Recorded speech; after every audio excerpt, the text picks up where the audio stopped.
I've got a lot to say more after that. Friends, thank you very much for being here today.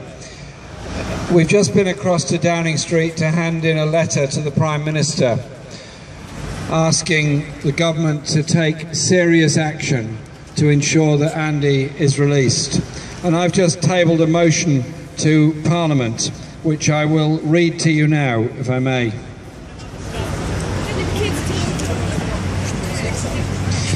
The motion I've put to Parliament, and I'll read it to you, that this House congratulates Mr. Andrew Sege on his 60th birthday, regrets that this is being spent in prison in Ethiopia, is aware Mr. Sege, who is a British citizen, was tried in absentia, possible pressure on the Ethiopian government to secure his immediate release, and that has been tabled today to Parliament.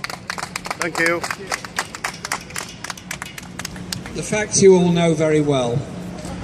Andy has lived in the UK for a long time, has never given up on his hope for democracy, for freedom, and all the things that we all want for everywhere, and has campaigned for them, was tried in his absence, which is illegal in British and European law, was sentenced to death, which is illegal in British and European law, was hijacked from Yemen to Ethiopia, which is illegal in anybody's law.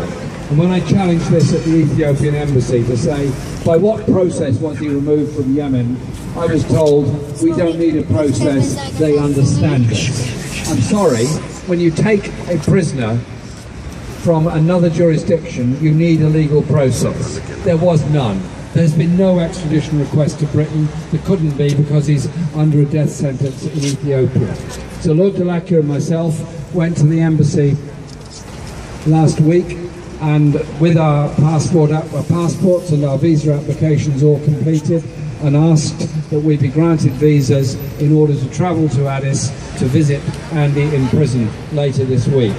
We were told in no uncertain terms we would not be allowed to visit him in prison.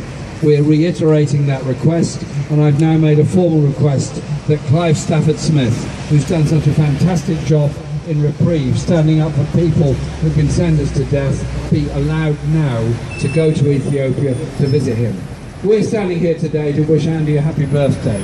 We're standing here today to stand up for justice and for human rights, and we'll stand here as long as it takes to get him out, to get his freedoms, and to get the freedom for all others that are subject to arbitrary law and arbitrary detention in the way that Andy is at the present time.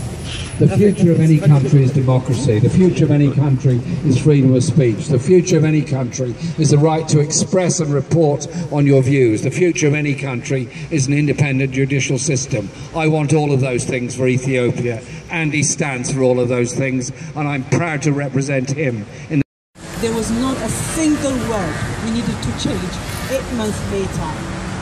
The UK government has absolutely done nothing.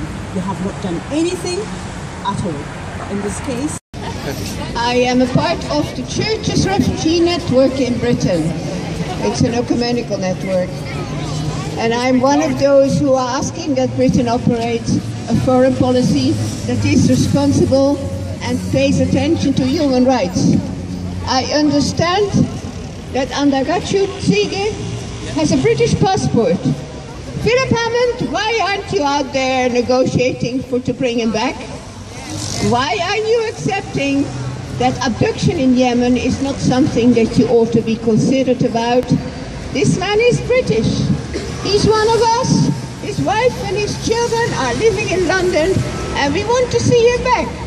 On his birthday, we're asking you, Philip Hammond, go and negotiate with the Ethiopian authorities to bring Sige back to Britain. Thank you.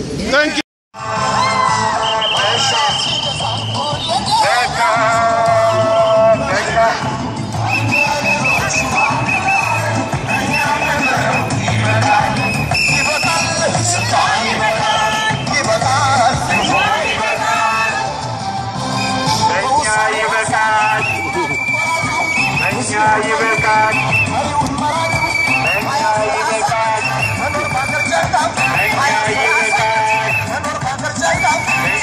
Thank you.